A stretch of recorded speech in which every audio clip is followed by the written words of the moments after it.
Olimpia de José Manuel Cravioto es nuestro tema el día de hoy y tenemos a su director y también a uno de los diseñadores de sonido de la cinta. Esto es Cinemanet. Bienvenidos. El cine se ve, pero también se escucha. Cinemanet. Con Carlos del Río, Enrique Figueroa, María Ramírez, Diana Gómez y Roberto Ortiz. Cine y más cine. Bienvenidos. Cinemanet. Cinemanet en Facebook y en Twitter, Cinemanet1 en Instagram. Mi nombre es Enrique Figueroa Anaya y a nombre del equipo de Cinemanet, encabezado por Charlie del Río, Roberto Ortiz y Paulina Villavicencio, les doy la bienvenida a la familia de Cinemanet. Estamos muy contentos el día de hoy, como siempre, porque vamos a hablar de cine y también porque vamos a hablar de una película que nos emociona mucho aquí en Cinemanet, a la familia Cinemanet, que son todos ustedes también que nos están escuchando. Le doy un abrazo grande porque va a ser una serie de colaboraciones que va a estar aquí acompañándonos, ya lo estoy comprometiendo aquí en el podcast. Mi estimado Alejandro Gracida, que viene de parte de Filmoteca de la UNAM, él está en el departamento de catalogación y también está a cargo de algo que se llama Filmografía Nacional, pero bueno, de eso ya estaremos platicando más adelante. El día de hoy viene para platicar con nuestros invitados. Mi estimado Alex, ¿cómo estás? Bienvenido. Queridísimo Enrique, un gusto estar en este mítico podcast, de acompañarte y de estar aquí con los invitados. Pues muy bien, mi estimado Ale, y sí, así es como ya se los anticipaba, nos visita José Manuel Cravioto, que es director de esta película llamada Olimpia. José Manuel, bienvenido a esto que es Cinemanet. Muchas gracias, Enrique, un honor estar aquí. Y también Cristian Guiró, diseñador de sonido y viejo amigo de mis inicios en el mundo del cine. Mi estimado Cris, qué gusto de estar compartiendo el micrófono. Muchas gracias. Aquí estamos ya después de 9 años, ¿no? 9 años, y ahí seguimos sumando tiempo. José Manuel, pues bienvenido a esto que es Cinemanet. Nosotros ya vimos la película, no hacemos entrevistas en Cinemanet sin haberla visto, pero siempre le pedimos al director que nos platique brevemente de qué va la cinta. Sí, mira, la Olimpia trata del movimiento estudiantil de 1968 y cómo ciertos personajes que están inspirados en personajes reales, testimonios reales, confluyen en esta historia en medio del movimiento estudiantil y como hecho central es el momento en el que el ejército entra a instalaciones de Ciudad Universitaria y toma la UNAM, básicamente. De eso trata. Son historias reales, es una mezcla de documental con ficción. Utiliza material real de documental como la película de Grito, fotografías. De alguna manera esta historia que se cuenta coral es un tributo al movimiento, tributo al cine, a la animación incluso. A grandes rasgos de eso trata. Es una animación y es un thriller. La cinta justamente comienza con estas palabras, filmada en locaciones de la UNAM y de la Ciudad de México, y fotogramas intervenidos por más de 100 artistas de la Facultad de Artes y Diseño de la UNAM. Cuéntanos de dónde viene la idea de que sea así la estética de la película. Pues veía que había una manera de ver el cine cuando se reproduce la época, que es muy común, que es reproducir la época, los decorados, el arte, la ambientación. Ya me había tocado una experiencia previa con Mexican Gangster, el cual fue un proceso largo, de alguna manera es caro, cansado, muy divertido siempre, pero ya me había enfrentado a él y sé que en el futuro me enfrentaré de nuevo al reproducir época, pero en este caso quería que la gente no se fijara en mira los sombreros, mira los coches, sino que escuchara las historias que vienen de estos personajes y que dejara poner atención un poco en lo real, si estaba bien logrado o no estaba bien logrado, meterse en la película y me daba cuenta que la animación lograba eso desde que eres niño. De alguna manera hay un chip que tenemos ya como seres humanos modernos, vamos a llamarlo, acostumbrados a una animación a ver hablar a un conejo con un venado, ¿no? Y dejarnos de preocupar si eso es real o no es real, o si les quedó bien o no les quedó mal, y escuchar la historia del venado y del conejo. Es como un mecanismo mental que me gusta, cómo funciona la animación. Pero también hay que decirlo, muy inspirado por películas como Waking Life, de Richard Linklater, que soy muy admirador del trabajo de Richard Linklater, de su carrera. Luego hizo Scanner Darkly, luego vino Vals con Bashir, no de otro director. Uh-huh. Pero estos ejemplos de rotoscopía, de animación, con temas políticos, existenciales, me di cuenta que había esa intención o vaso comunicante, ¿no? En Olimpia, y cómo podía ser presentada. José Manuel, yo te quiero felicitar. Creo que tienes una obra bastante interesante, muy buena, particularmente me gustó mucho. Y muchas veces nosotros como espectadores no somos muy conscientes del trabajo que hay detrás de una obra. Creo que en Olimpia es un impacto para el espectador, porque se ve de inmediato que hay mucho detrás. ¿Por qué no nos platicas un poco del proceso, ¿no? En la presentación se explica que son más de 100 artistas de la Facultad de Artes y Diseño. ¿Por qué no nos platicas de ese proceso? ¿Cuánto tiempo de producción invierten en algo como Olimpia? Claro, yo quería que fuera una película que además de que es una historia coral, que se realizara de una manera colectiva e involucrar a animadores que quisieran participar en la película como el crew lo estaba haciendo. En la mayoría de los casos que había un apoyo o donación en el trabajo, pero para juntar a animadores yo pensaba que tenía que ser teníamos que permear el ambiente de una suerte de happening artístico como en los 60s, para que tuviera sentido. No solo una película para llegar a la cartelera o para ganar premios, sino que la película en sí tiene que ser una experiencia. Entonces ahí es cuando pensé que el mejor camino era integrar a la mayor parte de instituciones de la UNAM, de escuelas de la UNAM, y me di cuenta que en la parte de animación podíamos invitar a la gente de la Facultad de Artes y Diseño que estudian animación, arte, diseño, a participar en la película, y de esta manera, una vez que la película ya era una coproducción con la UNAM, se abrieron las puertas, creamos un workshop, taller, donde los alumnos colaborarían, ya sea para un seminario de tesis o para cubrir algún tipo de asignatura o simplemente porque les encantaba Olimpia y tener una experiencia profesional. Se inscribieron todos estos estudiantes, básicamente con los 100 que se inscribieron fue como quienes modelamos el workflow. Hay que decir que nunca se ha hecho una película enteramente en rotoscopía en México.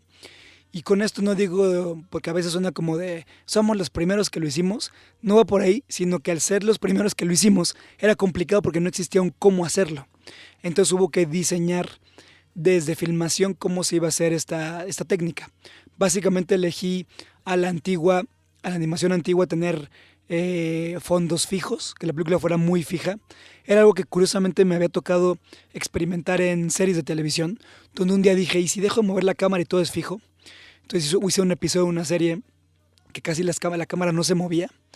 Me gustó mucho porque de alguna manera se movía más, llevaba más emoción por cómo se diseñaba. Y al final también, ya pasando limpia a la animación, me ayudaba a tener planos únicos, dibujos únicos de backgrounds que facilitaría el proceso. Decidimos también hacer la película a 8 cuadros por segundo para que fuera todavía más marcada la sensación de la animación y de una animación antigua. La animación antigua corre a 8, 12, 18 cuadros máximo, pero el 8 lo vuelve muy artesanal, ¿no? Nos recuerda estos rollos de Pathé, ¿no? De los primeros experimentos de cine que corrían a muchos menos cuadros y de alguna manera recalcaba la sensación de una animación y de la época quizá a la que pertenecía. Hay obviamente también una intención de dejar un mensaje en esta película, José Manuel. Uno de tus personajes dice, lo que nunca nadie les va a quitar es lo que piensan y sienten, ¿no? Una frase que permanece en esa película. Es un hecho que ya fue hace 51 años, pero que todavía, a pesar de que ha habido cambios importantes, ¿no? El gobierno federal que acaba de llegar hace un año sigue teniendo mucha presencia, lamentablemente. ¿De dónde sale también la necesidad de contar esta historia? Pues de verlo en estos 38 años que tengo de vida y de ser chilango mexicano, de ver que se están descomponiendo muchas cosas lentamente, es como una lenta putrefacción, pero al final vivimos en la superficie creyendo que todo va a estar bien, o que está bien en nuestros microcosmos que nos inventamos con nuestros amigos, con nuestras familias, con nuestros trabajos, las aspiraciones que tenemos y las cosas que logramos nos van dejando de lado esa parte que están en las calles de la desigualdad, de muchos niveles de descontrol por parte de los gobiernos. Uno tras otro se topa con niveles distintos y más avanzados de descontrol y de putrefacción. Y de pronto me di cuenta que en el 68, hace 50 años, había un grupo de gente, de estudiantes, que de manera muy sincera, muy directa y muy inocente, decían, si salgo a las calles a gritarlo, a pedirlo, o a veces en silencio, como en la Marcha del Silencio, seguramente lograremos algo. Tristemente, se sale de las manos por un gobierno que no tenía la madurez suficiente, creían que tenía la madurez suficiente, pero no la tenían.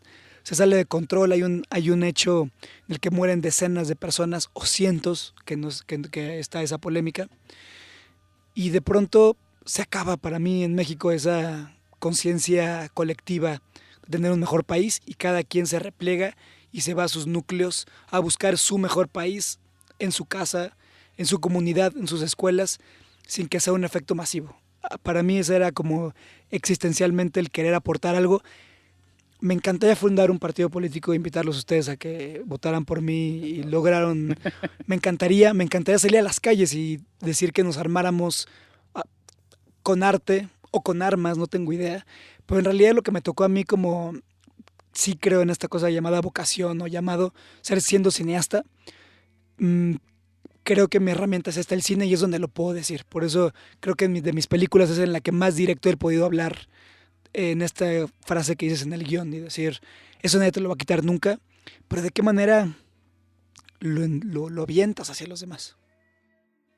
Me llama la atención que el cine juega un papel fundamental en la película. Tú, como egresado del Centro Universitario de Estudios Cinematográficos, me queda la impresión de que rindes un homenaje a ese cine independiente, ese cine universitario que hacían quienes en ese momento formaban parte del CUEC, hoy Escuela Nacional de Arte Cinematográfica. Sí, definitivamente. Desde que entras a la UNAM y en un microcosmos mayor, todavía más focalizado como el CUEC, es un universo de estos cineastas engreídos, estudiantes jóvenes y engreídos maestros y estudiantes y todos que se creen que tienen la razón cinematográfica para lo que se hace, pero eso se llama mística. Y llegas a un lugar donde hay una mística, donde hay una energía, donde hay esta gente que quiere hacer cine en Latinoamérica desde hace 50 y 60 años que tiene de fundado el CUEC, o sus primeros intentos de fundación. Eso estaba incluso en el 2001 que yo entré a estudiar, ya seguía en el aire, lo respirabas en los pasillos, el amor al cine, el amor a involucrarte con ideas, con ideologías, con corrientes, con discusiones. Estaba ahí y creo que está en la UNAM. Entonces, definitivamente hay un homenaje a estos maestros que muchos de ellos ya pasaron, como se dice, a mejor vida. Y estos maestros que fueron quienes me contaron de primera mano cómo hicieron la película El Grito, cómo la filmaron de manera clandestina, cómo se robaban estos materiales o conseguían materiales, cómo los revelaban a mano. Sí, que esa parte es muy, muy interesante en la película. Para poder irlo juntando, escondían el material en casa de familiares. Entonces, todas las historias que me iban contando es un tributo a ellos, es un tributo a mis compañeros de generación y alrededor de mi generación, que así éramos, así nos portábamos, así hablábamos, no en los 60s, en los 2000s, a inicios de los 2000s. Y sí, definitivamente hay un amor por la figura del estudiante de cine, ¿no?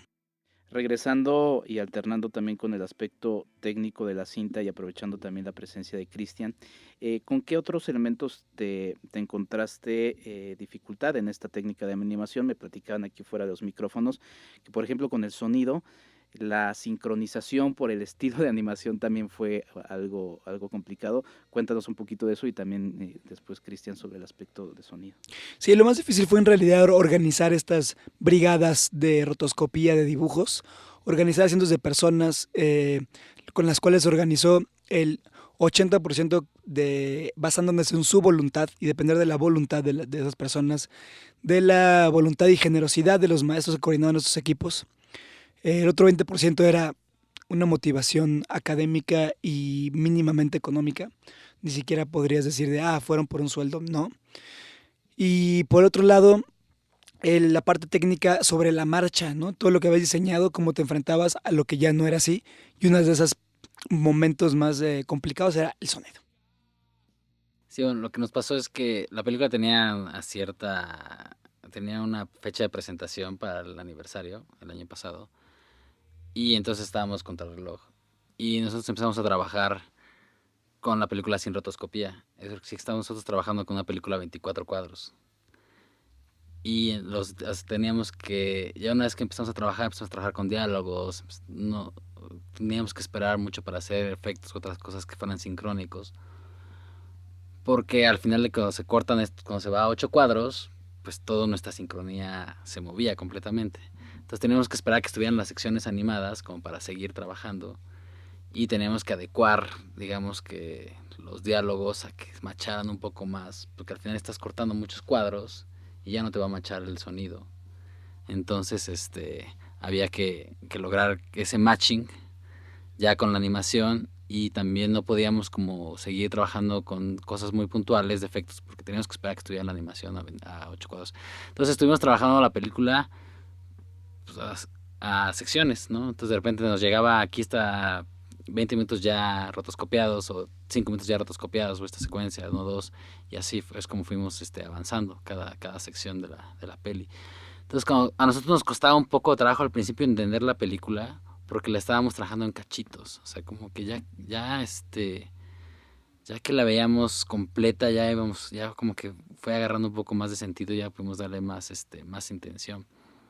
Pero al principio nos costaba trabajo entenderla, la verdad, porque llegaba así 5 minutos de rotoscopía, luego 10 minutos de live action y así, entonces nos costó trabajo esa parte, como con sonido del proceso. Pero finalmente se presenta en Tlatelolco. Sí, se presentó en Tlatelolco el 30 de septiembre del 2018, que fue de alguna manera la manera más bella de rendir tributo a esta gente que participó en el movimiento, gente que murió ahí mismo, y era un tributo cinematográfico que además se presentó en esta muestra Arcadia de la parte de la Filmoteca de la UNAM, mano a mano, codo a codo con El Grito, que de alguna manera es padre, madre de esta película Olimpia. Y Olimpia simplemente toma esta estafeta del Grito para que, esperemos que en otros 50 años, pero alguien replantee o reconceptualice este tipo de movimiento cinematográfico que comenzó con El Grito, y ahora queremos continuar y proponer continuarlo con Olimpia. Yo me moría de ganas por conocer tus impresiones sobre esta presentación en la Plaza de las Tres Culturas. Me parece muy simbólico, muy representativo, y un excelente augurio también para la película que se va a estrenar próximamente.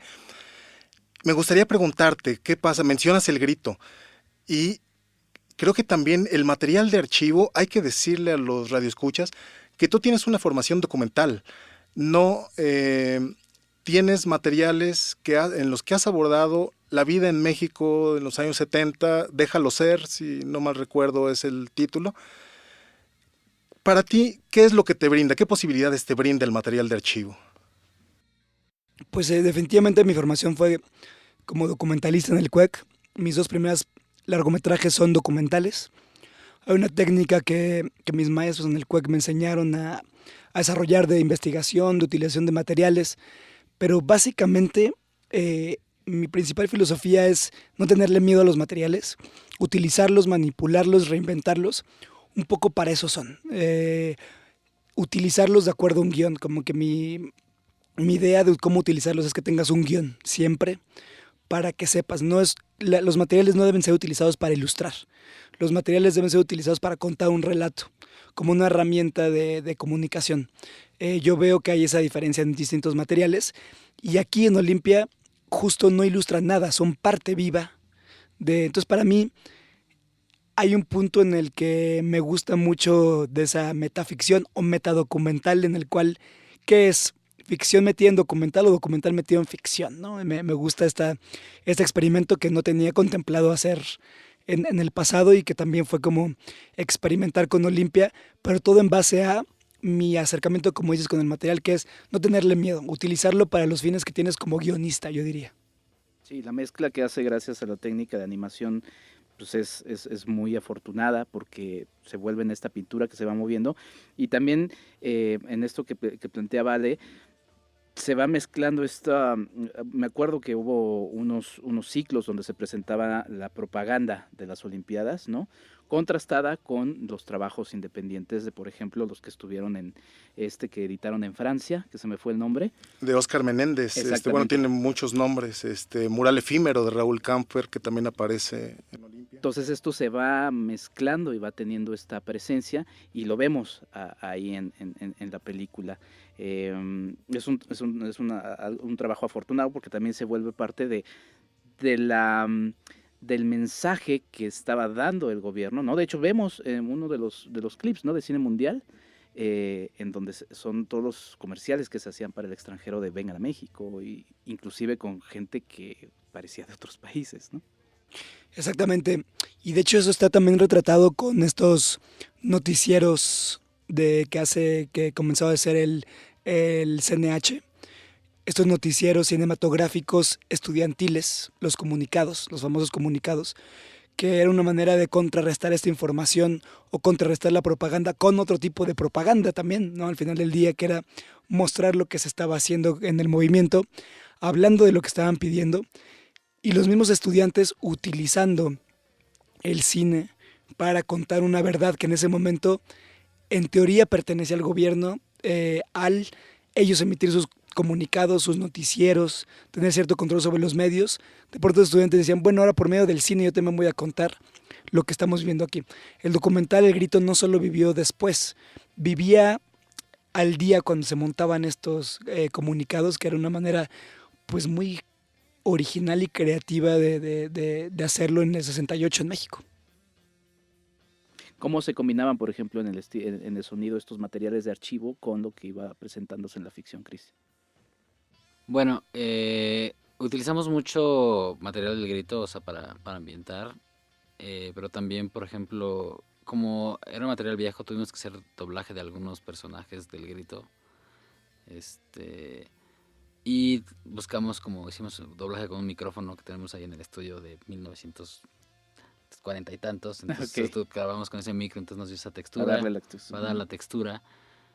Tuvimos que hacer ese doblaje con algunos materiales porque Nerio Barberis hizo una remasterización del Grito y nos pasó ese material y pudimos rescatar muchas cosas de ahí, pero otras no se entendían tan bien, entonces como para que no nos brincaran la textura tampoco de la película, tuvimos que hacer esos doblajes. Pero a nivel ambiental, algo que hicimos fue que salimos a grabar todas las marchas de aniversario. Entonces, o sea, era el aniversario, entonces se organizaban muchas marchas y nos salimos a grabarlas. ¡Qué padre! Y entonces tuvimos todo ese material muy bonito. También teníamos ya material nosotros grabado de otras marchas. Tenemos material de las marchas contra Peña Nieto, o sea, con que varias ahí tenemos ya, entonces las combinamos, pero sobre todo las del aniversario del 68 nos dio mucho material, pues porque nos daban los cánticos de ese entonces, y no han cambiado, o sea, lo más interesante es que no han cambiado los cánticos de las marchas, ¿no? Las de los estudiantes. Y también unos meses antes también creo que hubo paro en CEU también por no me acuerdo bien cuál era la razón, que se estaban quejando y también salieron a marchar, entonces también fuimos a grabarla. Entonces todo eso nos ayudó. Creo que fue con el tema de los dealers, ¿no? Con el tema de los dealers. sí. No, contra los porros, claro, estaban marchando contra porros. los porros. Y entonces salió esta marcha de los porros que también fuimos a grabar, entonces también nos sirvió de material para la película. Entonces toda la ambientación de la peli, pues fueron marchas reales. No del 68, pero sí del 2018, entonces pues nos dio todo, lo combinamos con algunas material del Grito que serían las consignas también. Y también nos ayudó Luis Mandoki, nos ayudó todo, o sea, lo bonito de esta peli a nivel sonoro fue que prácticamente, o sea, todo el material es original, o sea, grabamos mucho, salimos a hacer mucha grabación de campo. Y un grupo de teatro de Luis Mandoki, porque fuimos allá a grabar la escuela de actuación de Luis, fuimos a grabarlos y nos ayudaron ellos también a gritar algunas consignas, ¿no? Entonces estuvo bonito también. Bueno, y un Eastern egg, como le llaman en cine. A ver. Es que la voz del rector, como estaba muy lastimada, no tanto como la mía ahorita, pero yo hablando por teléfono con Luis Mandoki, me gustó mucho la manera, el tono de voz que tienen. Si alguien ha escuchado hablar a Luis Mandoki, Sí. tiene una voz muy linda. Y le dije, oye, te echas la voz del rector, que tiene una voz muy linda como tú. Entonces es un doblaje, el doblaje del rector lo hace Luis Mandoki, que es un personaje interesante, invitado, padre de Daniel Mandoki, quien está en la película, su primera película. Y otro personaje, por ejemplo, Eberto Castillo, lo hace Tenoch Huerta, ¿no? Ah, ok. Y les quedó fabuloso. Les quedó muy oye. bien, Sí. Yo pensé que realmente era el sonido del grito. Del grito. Sí, no, y hicimos esta mezcla, digo, grabamos con este micro antiguo para que nos diera un poco también la textura del grito. Y sí, el doblaje que hicieron, la actuación que hicieron Luis, tanto Luis como Tenoch, estuvo muy bonita. Tenoch imitó muy bien el discurso de Leobardo durante el grito, le metía las dudas, o sea, como que lo hicieron los dos muy bien, o sea, estuvo muy bonito esa parte. De Berto, perdón. Sí, es una parte. Y otra parte también de material original que usamos es que fuimos a la Filmoteca, nos dieron acceso a la Filmoteca y grabamos todas las cámaras, ¿no? Las cámaras, las moviolas, todas las partes para esta parte de la escuela de cine, del revelado. También hicimos Las esta moviolas. grabación, las moviolas, las cámaras ¿cómo se llaman las cámaras? Las Bolex, claro, las Bolex. Pues ahí está, la verdad es que es un trabajo muy extensivo. Iba a bromear con esto. Entonces eso que se quemaba era la piñata de Peña Nieto, pero no, ¿verdad? Pero es que es muy interesante lo que comenta tanto Cristian como Enrique, porque sí, no quiero ser reiterativo, pero sí me gustaría conocer tu opinión de cómo dialoga Olimpia con el presente, ¿no? Me parece que en este contexto de conmemoraciones nefastas, digamos, no es casual también que se vaya a estrenar tu película en sintonía con la conmemoración de los 51 años de la masacre de estudiantes del 2 de octubre y con los 5 años de la matanza de 3 estudiantes y desaparición de 43 estudiantes adicionales de la Normal Isidro Burgos de Ayotzinapa, ¿no? Entonces me gustaría conocer cómo dialogas tú en Olimpia con ese pasado remoto, no tan remoto, y con este presente tan crudo y violento que padecemos. Claro, el tema es que pareciera que se salió de control las cosas en estos 50 años, porque la matanza de los 43, hasta donde van las investigaciones en las que yo quiero creer, es volviendo al tema de la putrefacción, es ya un ejército a nivel local, bajo el mando de grupos delictivos, escuelas bajo el mando de facciones políticas, y en medio chicos que tienen una manera de pensar, que van a una escuela con muchas limitantes, con muchas limitaciones, y de pronto un día, en medio de un momento inesperado de algo que quizá no tendría por qué suceder, desaparecen. ¿Qué tiene que ver con el 68? ¿Cómo dialogan entre sí, como dices? Y está peor, ¿no? Está peor. Y está peor porque no solo son 43, son las fosas que están sacando. Claro. Son miles de cuerpos. Para entender este problema es aproximadamente, solo en este año, 5 veces más muertos que en toda la época moderna de Irak. Es terrible, es de las guerras más cruentas que se viven a nivel mundial, pero como son pequeñas dosis, no son estas guerras en fronteras como en Gaza, en Israel, como en su momento Bosnia, que eran momentos muy álgidos, muy documentados, en un formato de guerra antiguo, vamos a llamarlo, o de guerrilla antigua.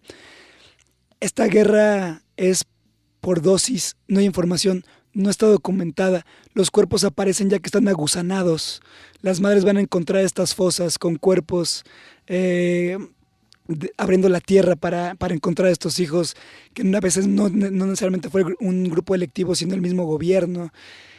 Es un caos total, y esto fue que no se logró una empatía del gobierno hace 50 años, a mi gusto, cuando se le demandó tener tranquilidad.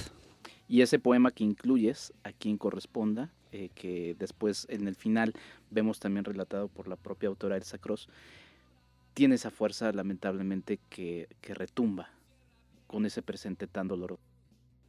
Sí, me di cuenta quizás esta tarde que este poema, que básicamente son letras en blanco y negro en un roller, de pronto era Olimpia, era llevar a la mayor cantidad de gente al cine que vaya a verla, a llevarlos a leer un poema al final, ¿no? Todo esto para leer un poema de alguna manera. Digo esto porque descubrí tarde, porque quizá me hubiera gustado que quedara un poco antes en los créditos.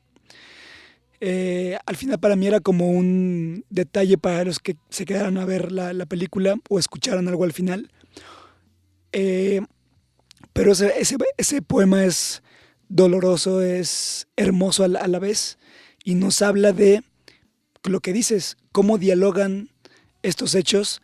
El poema te puede decir perfectamente cómo dialogan, porque yo sí creo que el 90% de este país y de la gente que compone este país, porque los conozco, al 90% de gente que conozco yo personalmente, familiarmente, es gente muy valiosa que piensa como yo. El otro 10 sí estaba bastante mal, y también lo conozco. Pero hay un 90 que creo que ese 90 es el que debe tener las riendas del país, no el 10, ¿no? ¿Qué pasó? Antes de despedirnos, José Manuel, incluyes música original, Estudiante con hambre de Dani Bander, Venceremos de los Tempestades y La esperanza de Enjambre, monografías de Sergio Silva. Platícanos de esta selección musical. Sí, cuando estaba viendo la música que había en los 60s, que a mí me encantaba todo el movimiento underground, le contestaba. Curiosamente en la investigación me di cuenta que había un rock muy comercial, que se escucha muy comercial, el de, hice comillas para los que están escuchando porque no tenemos cámaras. César Costa, los Teen Tops, se escuchaba porque era una generación fresa. Inocente y fresa. Y lo fresa no es lo fresa de hoy, no es lo fifí de hoy, ¿no? Lo fresa era, pues de pronto alguien iba a la UNAM, como los personajes que están ahí, y pues, vivían en colonias, estaban mezclados por todos lados, había de alguna manera, estaba menos polarizado el ambiente y las clases, y la gente escuchaba la misma música todos. Y había otro sector que era el underground, el que contestaba a lo fresa, el que iba a lo experimental, el que le gustaba más Led Zeppelin, ¿no? El que le gustaba más los Doors, que están ahí en un póster. Los Doors, había otra corriente. Pero me di cuenta que ninguna me iba a funcionar para el relato. Y además lo voy a decir que en cuanto a regalías iba a ser muy complicado yo meterme en camisa de 11 varas llenando de música. Entonces de pronto me di cuenta que podía invitar amigos. Yo tengo una banda y formo parte de Los Tempestades, comenzando con Los Tempestades, diciéndole al grupo, y pasando por Sergio Silva con monografías, Dani Bander o Enjambre, que es un grupo muy famoso en México, y son buenos amigos míos, de pronto invitarlos a hacer una reinterpretación de la sonoridad o musicalidad de esa época, para que nuevas generaciones escucharan una reinterpretación de las cosas y no emitiéramos juicios de, pusiste música fresa, pusiste música, me fui como un lugar, como un tercer lugar, donde era música de los 2000, ¿no? Interpretada por sus artistas con un espíritu de los 60, ¿no? También tenía ahí su experimento. Antes de terminar, Alex. Pues nada más felicitarlos, es un trabajo magnífico, lo que hace Cristian con el sonido me parece estupendo, y de verdad, José Manuel, yo creo que es un ejemplo de lo que es hacer un buen cine de época, quizás, sin el presupuesto que tuvo Roma, pero contextualizando a la perfección, ¿no? Muchas felicidades. ¿Cuándo se estrena?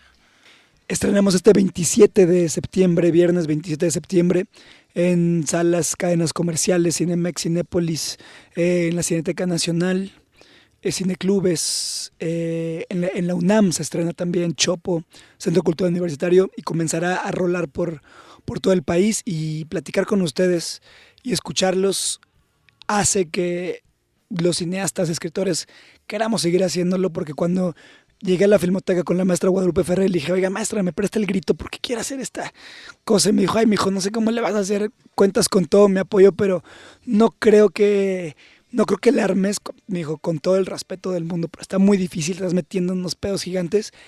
Estar platicando con ustedes y escucharlos y vivir esto es potencia el querer hacer mil cosas más. Y a nosotros nos provoca lo mismo ver películas como la tuya y las ganas de quererla platicar, José Manuel. Muchas gracias. Pues muchísimas gracias también, Cristian Giró, que en colaboración con Pablo Lach hiciste el sonido también de esta película. ¿Algo que quieras sumar? No, muchas gracias. Vayan a ver la película, está muy interesante. pues al momento en el que se publique este podcast ya ya se estará viendo. Entonces les pido que por favor a través de Cinemanet en Twitter, en Facebook y Cinemanet1 en Instagram nos hagan llegar sus comentarios. ¿Tú estás en redes sociales, José Manuel? No tengo ninguna red social, pero tenemos la red social de nuestra flamante distribuidora que es @SomosPiano. Somos Piano, exacto. Les mandamos un saludo grande a Somos Piano, que están haciendo un estupendo trabajo. Pues muchas gracias a Omar Lara Chito, que nos ayudó en la producción de este programa. Otra vez a nombre de todo el equipo de Cinemanet, encabezado por Charly del Río, Roberto Ortiz y Paulina Villavicencio y toda la familia de Cinemanet, les agradezco mucho su atención. Yo soy Enrique Figueroa Anaya, Enriquefa86, ahí seguimos platicando de cine y estén pendientes porque vienen cosas padres en donde vamos a estar relacionando pues el cine y la historia. Nos escuchamos en un Cinemanet más la próxima. Hasta la próxima. Esto fue Cinemanet con Carlos del Río, Enrique Figueroa, María Ramírez, Diana Gómez y Roberto Ortiz.